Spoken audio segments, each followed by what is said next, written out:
There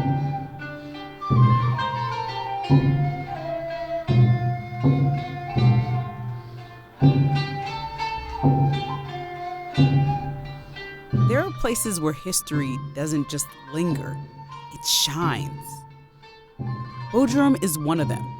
Ancient cities, seaside castles, and shores that have welcomed empires for thousands of years. Here, the stories are endless. You still feel the power in the bones of those old windmills. And you know this is where ancient civilization thrived. And as our journey crosses east into Cappadocia, the story transforms again. A landscape sculpted by time where communities took shelter below the earth, yet always looked to the sky. From fortresses that nearly halted Alexander the Great, to hand-carved caves built to evade invaders, Turkey proves that the past never disappears, it simply finds new purpose. Welcome to Bodrum and Cappadocia, nature, resilience, and reinvention. I'm Kolyn, a storyteller drawn to the past and to the cultures that connect us. I've always believed that to know where we're going, we must first understand where we've been. Woo! Hey! Caliona! And I'm Lindsey. I chase stories and sometimes the thrill that comes with them. 1 minute, I'm free falling from 10,000 feet in the air. The next, I'm 1,500 feet underground. I live for the moments that bring us closer. Colin did not want me to do it. If you watch World Travel Dubai, you know he also didn't want me to jump out of that plane. You know again, one thing that's consistent is I don't listen, Colin gets annoyed. As we travel the world, we're chasing more than stories. We're chasing connections. Each culture, each journey reminds us we're all part of something bigger. And what makes this all more meaningful is sharing that journey with our daughter, Kynsley, discovering a country's past, present, and future together as a family. Because to understand where we are, we have to know where we began. And only then we can see where we're going. This is World of Travel. Season 2.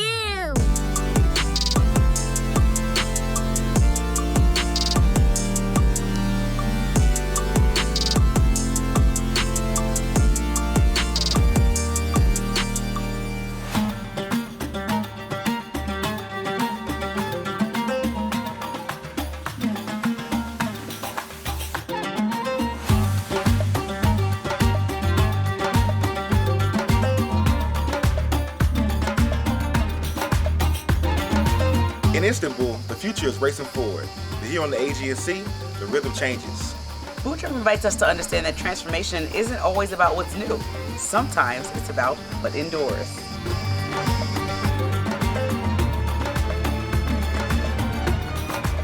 Welcome to Bodrum, my pick, where ancient cities live and the party never stops. I'm going to take you on a journey through ancient civilizations, Alexander the Great, and this beautiful ocean. So come on.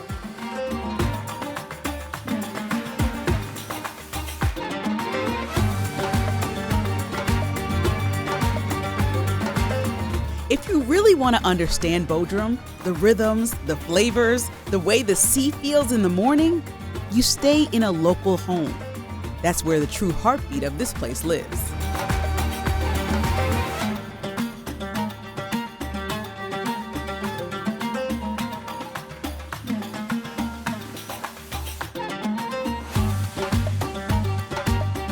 Istanbul is the greatest city and the crowded one, 17 million almost population. Bodrum is just under 200,000. That was one of the reasons. Second, 280 days over sunshine all over the year. Climate is amazing, beautiful, 27 bays and coasts, crystal clear turquoise waters. So it's make you happy here. First of all, we have ancient times comes from over 2,500 years history. Still you can see that. You live in the area with the postmodern country, also ruins all around you. You feel all the history just now is the same acting to you.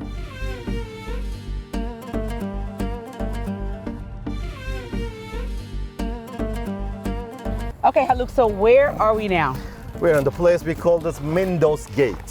Myndos Gate. This is date back to 345 BC, 2,000 almost 400 years old place, but very important place we are. So some crazy stuff happened here, Haluk. Yeah. Tell back us in what time. happened here. Back in time, we're right now place we call Myndos Gate. Carians, who lives here 2,400 years ago. Everybody knows Alexander the Great. He was a Macedonian. He started his survey in his young age, 20 till 31. He got 5 continents. One of the place, he passed through Dardanelles, Anatolia. He got to conquer the Ephesus, he got control. He left one of his commander Lysimachos. After he came to get the place of Halicarnassus. It was an important port city, this Halicarnassus. There was 2 months fight, over 35,000 his army. He got big, casualties here. In front of the moat, we call this Myndos Gate. Almost 100,000 people get killed here. It really wasn't like that. It was all one big piece, right? Exactly. And Can you people imagine? On top with like spears. Spears. Okay, Alexander the Great was using normal spears. It was 6 meters long. We are saying Alexander the Great. He was very genius guy. He grew up with the technology of the fight. We were saying Aristoteles. It was his main teacher.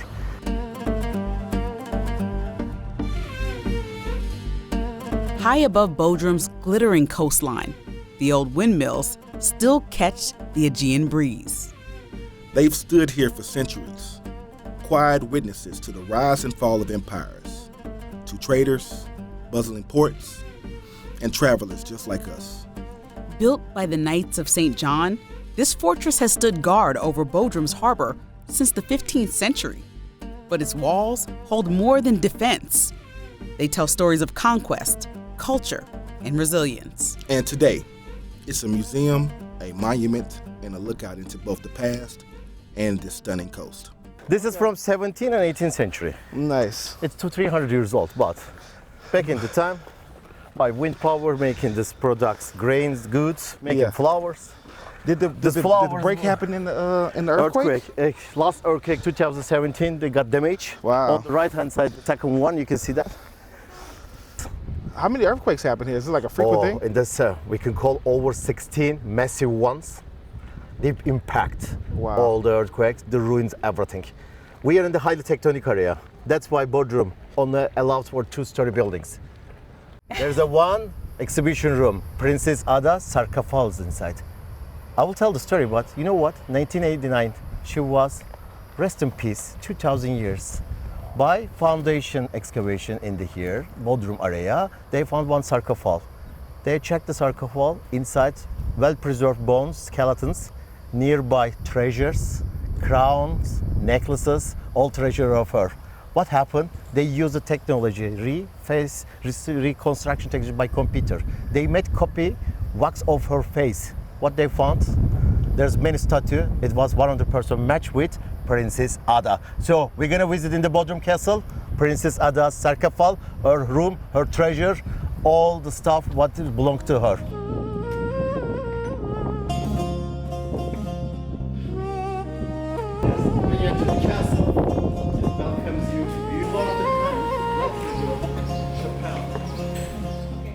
Once known as the ruler of Caria, Princess Ada is one of the world's earliest known female leaders.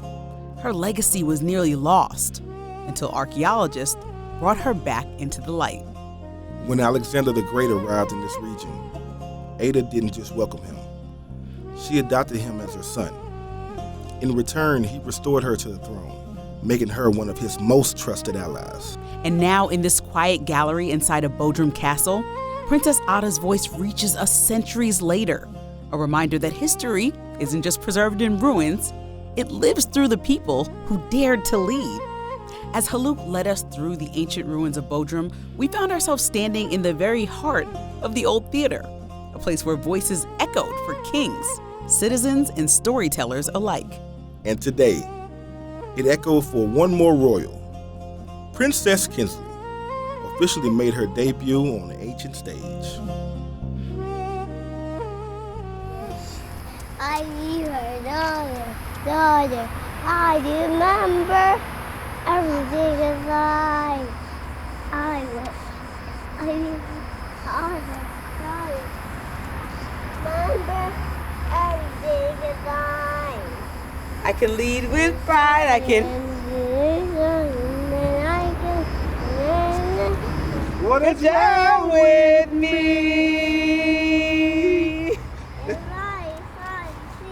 It calls me. No one go, for I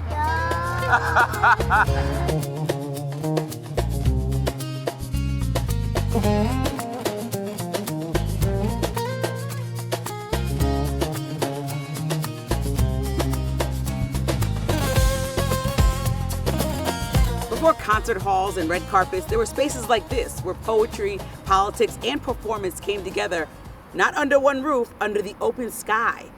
Bodrum's theater still echoes with applause if you listen close enough. Now we'll go back to the car. I hear a bird. I hear a baby. I only hear Moana. It's beautiful here. This place is made of all marble. This is the ancient ruins I was looking for. It feeds my soul and feeds World of Travel story. So, Haluk, what is this used for? This is we call altars. Altars they were using sacrifice the animals back in the time. And this is dedicated to Dionysus, wine of God. So, Haluk, something still happens at these theaters today. This is not just an ancient ruins that we look at, admire. You guys actually enjoy it still today. Yes, in July and August, mostly it's lined up more than 60 shows they are making here. Nowadays, we're still enjoying locally. They're coming from all from the world. Celebrities performs stand-up comedies under the stars in the evening. It's a beautiful place. We're still living 2,400 years ago's lifestyle nowadays.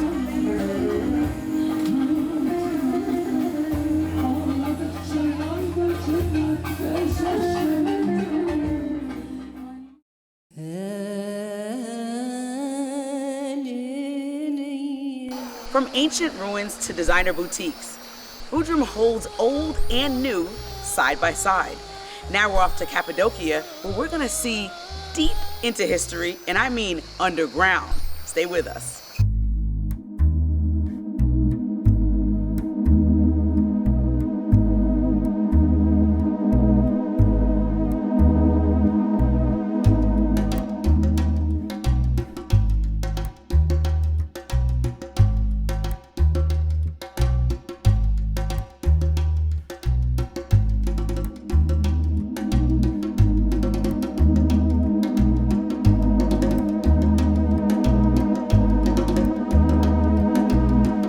This is Mother Nature's masterpiece, a land shaped by fire and wind over millions of years. And there's no better way to take it all in than from up there, above it all, in a hot air balloon, floating through the sky as the sun paints the world below. Here is Cappadocia, a place where earth and air meet, where realization hits. We're merely a speck in time, connected to a story far too ancient and infinite to fully comprehend. And we're about to rise into the clouds and see it for ourselves. Well, I'll speak for myself. Me, that is. Look at the turkey. Colin and I have been planning to come to Turkey for about, a year now? And he didn't know until we had a meeting with all the teams involved that I really wanted to come to Göreme, which is larger areas known as Cappadocia. But Göreme is where we're staying right now because of the balloons.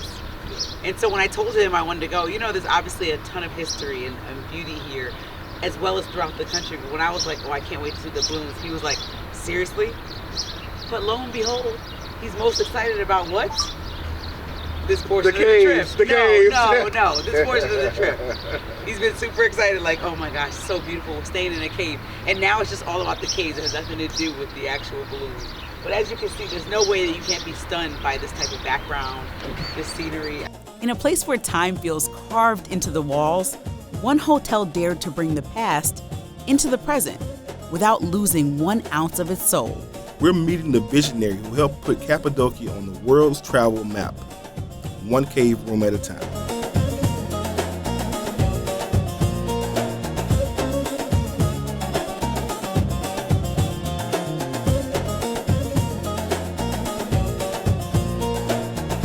So you're from Cappadocia, so you embody Göreme and the experience, and we've only got to spend a few days in your city, but we can already feel the magic that everyone talks about this city. Why do you think that feeling is such a through line for so many people that come visit? I felt the same as you do because I was abroad for a long time with different countries and cities, you know, and then as soon as I come back here, I felt that magic again, and I felt this over and over anytime, and it calls you. This town is like always, you know, calls you back. There's a humor that whoever visit this town and you want to visit back again. I don't know, but there's special about the natural, you know, all these landscapes and the culture, hospitality, the people. It can be all together. So we're staying at Cappadocia Cave Suites, and it's our first experience now understanding the history of the fairy chimneys and then the hotel that replicates that feeling of almost living in the time where people were living in caves truly. How does it embody the history but also give people a modern experience? Because you guys do a really good job combining those two.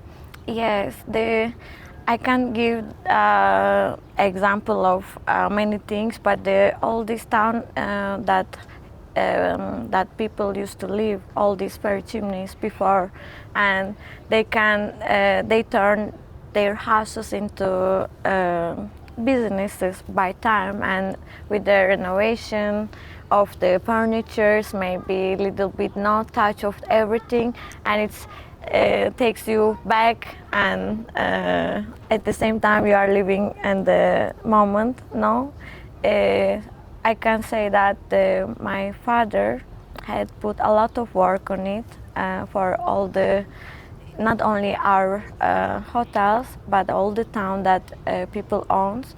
This town is special that many owners of the places are from here. So it's not like outsiders. So it's like it's their home. They're from their grandparents, from their parents, right? So they wanna keep it how it is and in good condition, and just change by furnitures and things that to give people experience of the how to live in the caves, but at the same time enjoy the moments. Like, what has this town come from, and how do you compare that to what it looks like right now? Yeah, when I was a kid, actually I was 3 years old when he started this hotel that you can see right now here, and it started with the one room and then another one, and this house was my grandparents' house. As I told you, that many people has share same things as our family, and the change that happened by years, it's incredible. It says a lot of difference. Every time I go back, live 4 years abroad, and they come back for education, for another reasons, and it's changed. But what doesn't change the feelings when I'm here, when I'm getting into from the Garame, when it says welcome to Garame, and then I felt like, I don't know, so different, magical. It's like a Smurfs, house, these little mushrooms, and I don't know. That's a great way to describe it, because it does feel like I didn't know what to expect, right? As an American coming to Turkey, I was looking at all the places to go. There were so many parts of the country to choose. And so we just picked 3. We picked Istanbul because obviously everyone lands there. That's the place that everyone discusses. A lot of business is done there. And then we picked Bodrum because we heard so much that it's right by the ocean, the beautiful Mediterranean experience, the Aegean Sea. And then we had one more choice, and we picked Cappadocia, and I was so happy that we did, because it was so different than anything else. It just was, like you said, it almost felt like you were stepping in something unreal. As soon as you landed at the airport and drove and saw these magical structures that have been around for millions of years, you were like transported into history, like you were a part of it. Perched above the valleys, Cappadocia Cave Suites transforms caves into cozy sanctuaries, offering a front row seat to the magic of sunrise and the spirit of this land.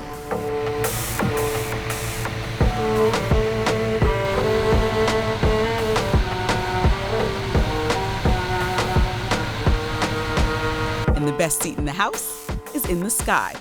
So now it's our turn to join the balloons.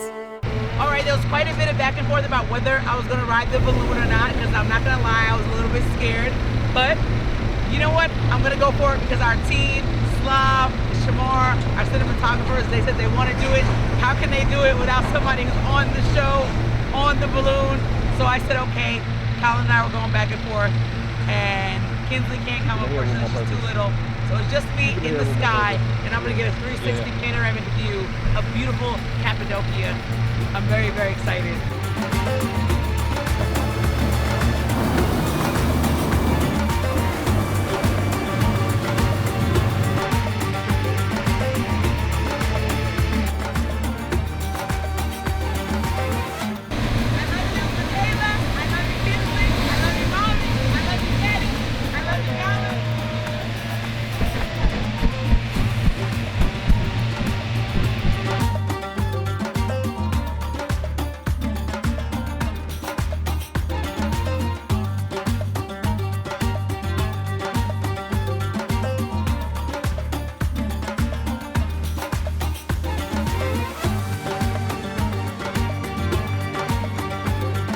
The captain told me the sky changes every day, but one thing never does: his commitment to safety.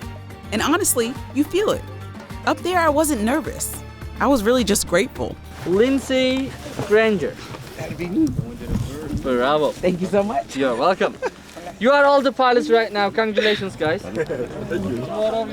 So the training you go through is rigorous. You said 3 years and 300 hours? Yeah. That's a lot. It's a lot. So talk to me about what happens here, because I thought it was just like everybody just goes up. This is like air traffic control. Yeah. It's not like you can just fly up. Tell people how this process actually works. And we have a radio and two radio. One of we are talking with our ground crew, and the other radio we are talking with all pilots, because the air traffic is very busy and we can't see top of the balloon generally. Firstly, when we want to rise up, we are asking our ground crew. If they say okay, we can rise up. And for example, also we are talking to other pilots during the flights because of the air traffic also. For example, each balloons have a name. Our name is Oscar Golf, and for example, the other balloon is Mike. We are talking like this. Mike is here. We are here. The Mike is Oscar Golf over you. We are talking. We need to talk, and we control like that. Also, we need get a permission to Civil Aviation Authority. Everything is under control there. Travel is about the places we see, but just as often, it's about what lingers. The feeling, a flavor, a scent that stays with us long after we've gone.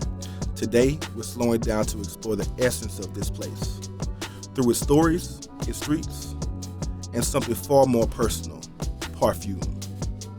I love perfume making. I love smelling good. I feel like when you walk in a room, people smell you first. I don't feel that way. That's just a fact. So tell me about the history and why do perfume making in Cappadocia? Here, you know, a magical land, people searching for new activities, and here too many options for you, but sometimes people need closer activity, and it's a signature of you, you know, if you create your own perfume, we say it in the industry, design perfume, you give your signature to people. People can forget your name, people can forget your face, but they will never forget your scent. So when they visit these magical lands, we try to get them as a gift, as a workshop. At the end of this workshop, as a gift, their handmade, their design perfume. When they go back to their country, they will remember us. When they spray out their perfume, maybe they will remember the Cappadocia to be a good signature of their character, personality. Also, a memory from us, maybe in their country.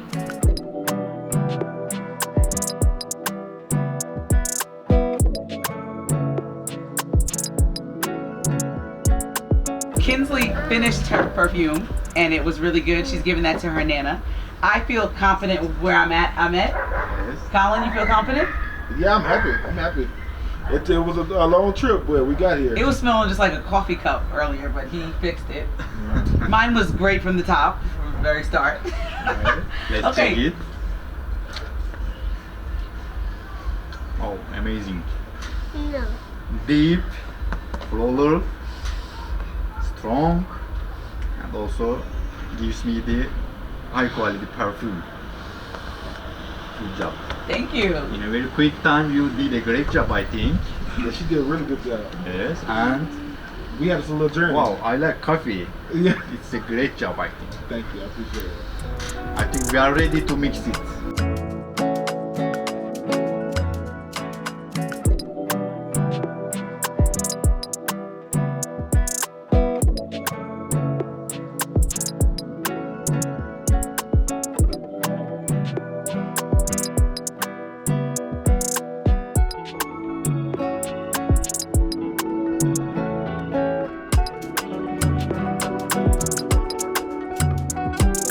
We learned a lot about slower living.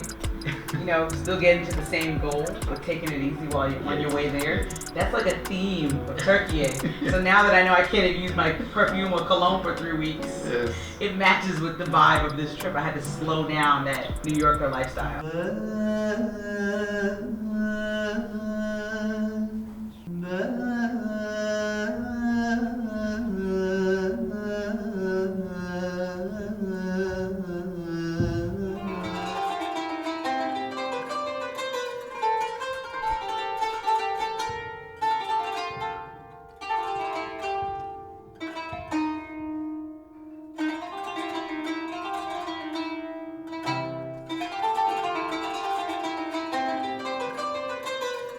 In a world constantly spinning with noise and speed, the dervish turns for stillness, not for performance, but for presence.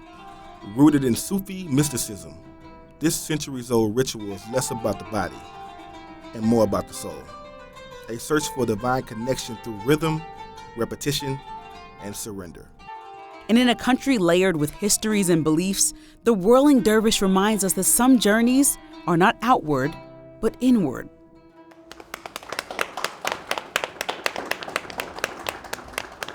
So Lindsey, tell me how you feel. Do you feel like it was medicine? Do you feel relieved?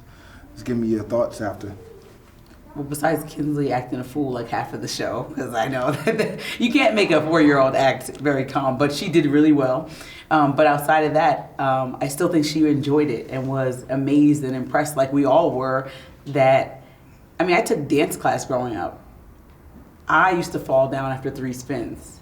If you think about what was happening for 45 minutes was almost outer-worldly. These guys weren't looking at anything. Some of them had their eyes closed. Some of them were looking down. So I'm like, how are you not getting dizzy? And, you know, some people told us that it just is, if God told you to do this, then you're going to do it well. And I think that that's so fascinating. Yeah, it's like it's a gift. You know, certain people don't have it. That's what was explained to me. One thing, I understand now what they mean by the medication or feeling better. It relaxed me. The music relaxed me. Watching the spinning, it put me in sort of a trance. I actually did fall asleep, but it wasn't from boredom. It was like just from being relaxed. And that's something that, you know, we work so hard. I haven't been relaxed. I haven't had much sleep, and I feel better for that. Yeah, it was definitely beautiful. I'm glad we experienced it, like in South Africa, for people that have watched several episodes of World of Travel. When we go to ceremonies or celebrations like this, we see real historical traditions at play. And I'm so happy that countries around the world and parts of those countries are still making sure to do this and emphasize their own traditions so that people could really get to understand what might have been happening around the time that we're talking about or exploring or studying. So it really does put context into the entire unraveling of what we're trying to explain to everybody, which is that history really roots us in tradition that helps us move forward.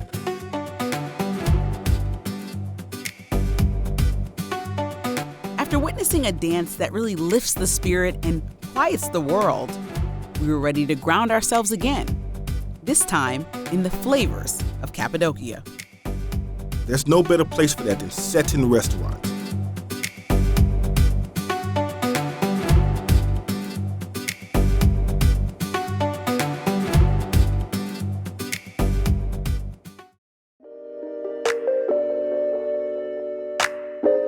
After a night filled with Cappadocian flavors and stories, a new day begins, bright, calm, and as always, ready for discovery.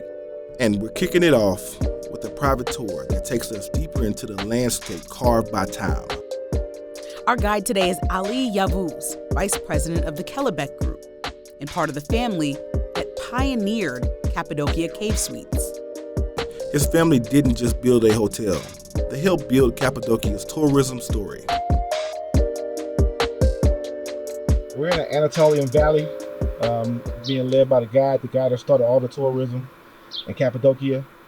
And this place was created over 12 million years ago. That's prior to humans, prior to a lot of things that we know. And just take a look around. This is beautiful.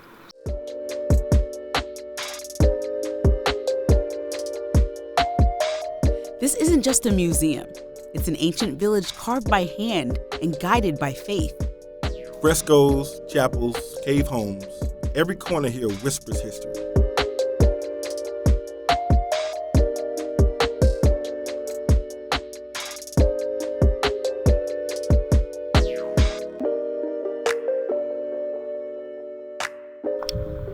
About to take the stairs that God created. You know what I'm saying? God did. It's a beautiful day in the neighborhood, a beautiful day in the neighborhood. Even more steps. They call it Hunter's Valley, but what you'll find here is pure peace. Winding paths, wild silence. This is nature in its rawest form.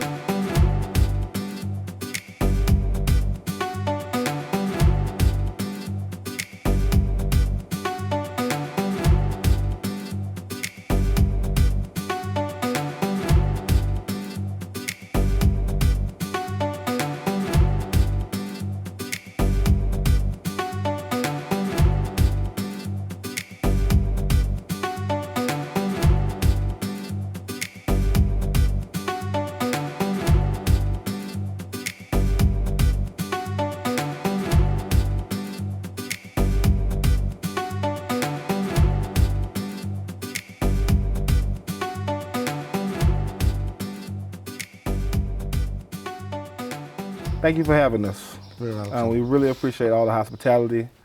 Your hotel is amazing. Thank you. Cappadocia is amazing. This is your home. Yeah. You know. When I was growing Cappadocia, I thought whole world is the same because I didn't go outside anywhere. I didn't be in any cities or the town. So when I am growing in the Gorema, so I thought whole world is the same. When I am first time gone to the big cities in Ankara, I thought, it's not same. What inspired you to transform an ancient cave into a hotel?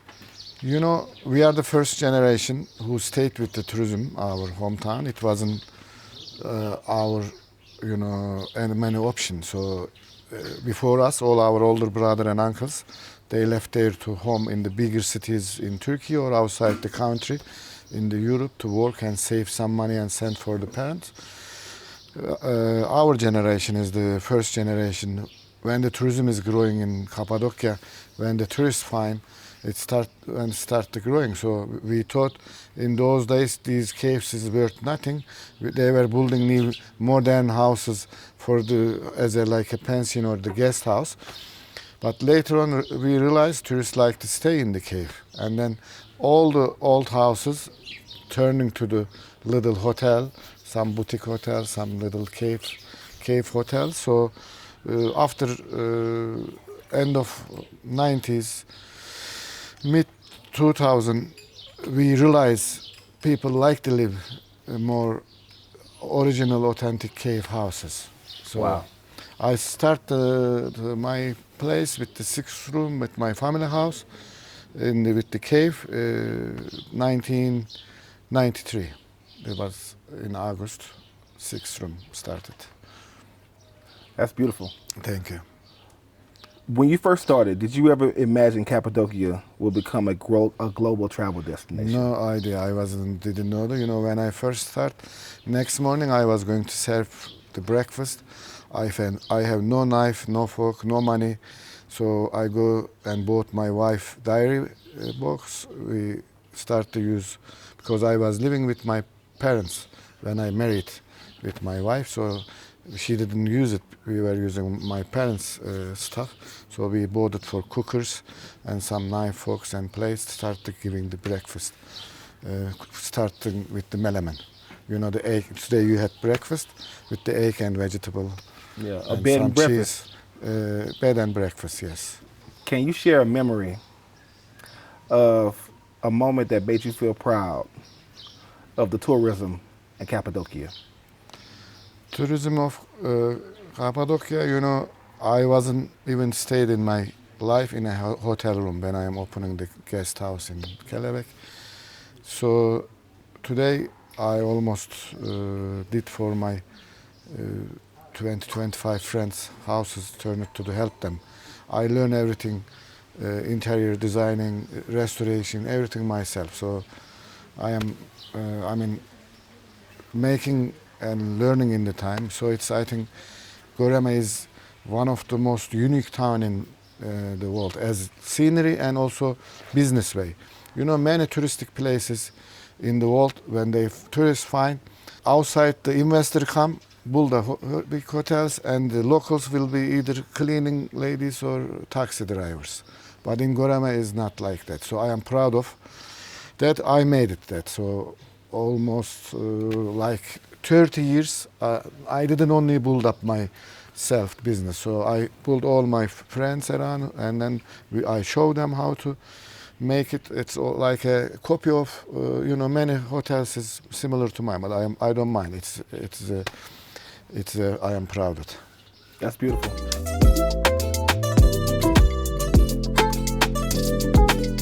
Beneath our feet lies a city built for survival, wild in silence. People lived, hid, and thrived in these tunnels. And today, we're walking in their footsteps. To explore a place this ancient, you need someone who carries its stories. Today, that someone is Faruk Basibuk, our tour guide through Cappadocia's past and present. Faruk. Hi guys, how are you? So excited. Yeah. Nice to meet you. Say hi, shake his hand. Hi, my name is Faruk. Hi, Kynsley. Nice to Hi, meet you. Lindsey. Nice to meet you. Welcome to Cappadocia. You're gonna be one of the biggest underground city. Now we are going to visit Kaymaklı. I wasn't expecting the underground city to have glass doors. Explain that part. Is it just because? Of course. Normally the entrance is above the modern entrance from the rock is over there. But today, because of tourism, now we have a fancy entrance. Wow. Are you ready to go inside? Now, tell me what this underground city was all about, and what it was used for. This is location, we are middle of Turkey, and Turkey is between Europe, Africa, and Asia. Ancient armies is marching through here all the time. So the people who used to live here, they have no chance against these armies. So people, if you look at this area, you can't see any mountain, any jungle, nothing to hide. So the people, they were dug out the caves, slowly, generation by generation, and goes underground 9 levels for hiding. 9 levels. Yes. That's a lot of digging. Yeah, lots. I gotta see this for myself. Go check it out. Let's go.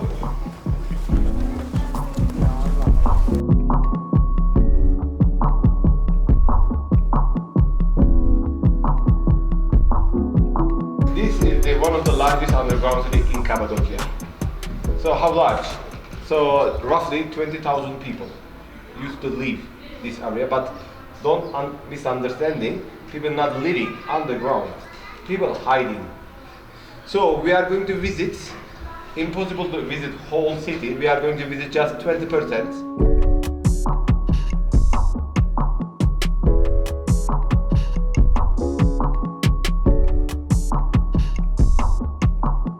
Man, this is gonna be tricky. I don't know how I'm gonna get through this, but all year it's like a round. squat the whole time. This looks like a cheat, the holes is everywhere.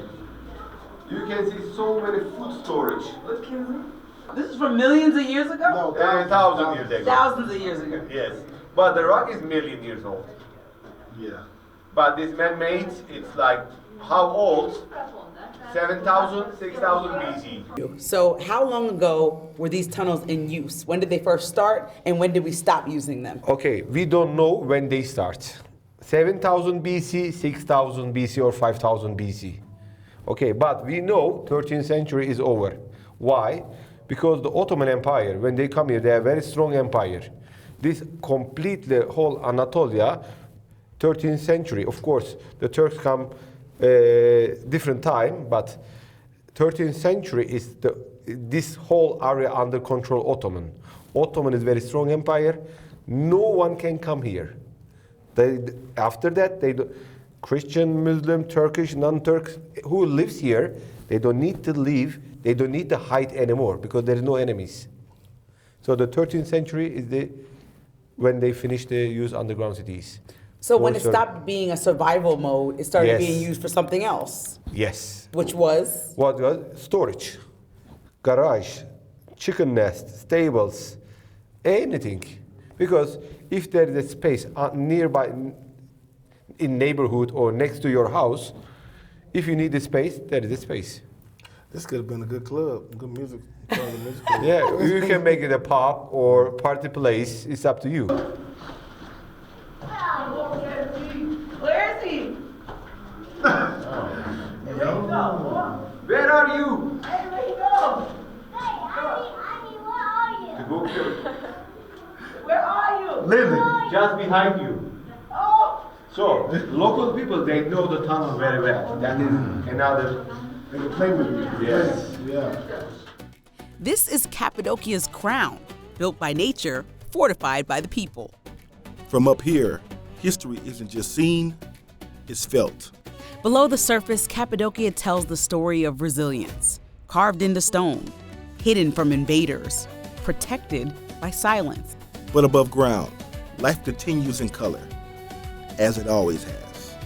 Here in the villages, history isn't locked away in museums. It's passed on in clay pots, steaming tea, and stories whispered between neighbors. This is where every day meets the eternal. From the ancient stones of Bodrum to the soaring skies of Cappadocia, Turkey reminded us that history isn't something you look at, it's something you feel. Here, the past rises from every valley and echoes through every ruin, shaping the people, the craft, and the culture that thrive today. And as we explored these landscapes carved by time, we discovered something timeless of our own, beauty and a spirit that refuses to fade.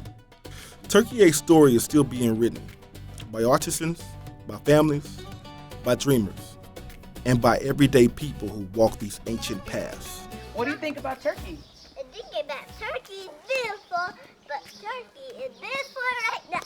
But Turkey wasn't beautiful, but Turkey is beautiful.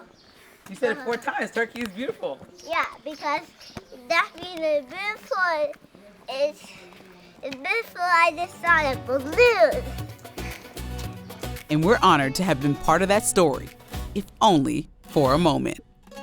From the sky to the sea, from the caves to the castle walls. Thank you, Turkey. We'll carry your stories wherever we go next. Where's World of Travel going next? I don't know, but I'm excited about it, wherever it is. Until next time, this is World of Travel. Bye, Turkey. That's our cue.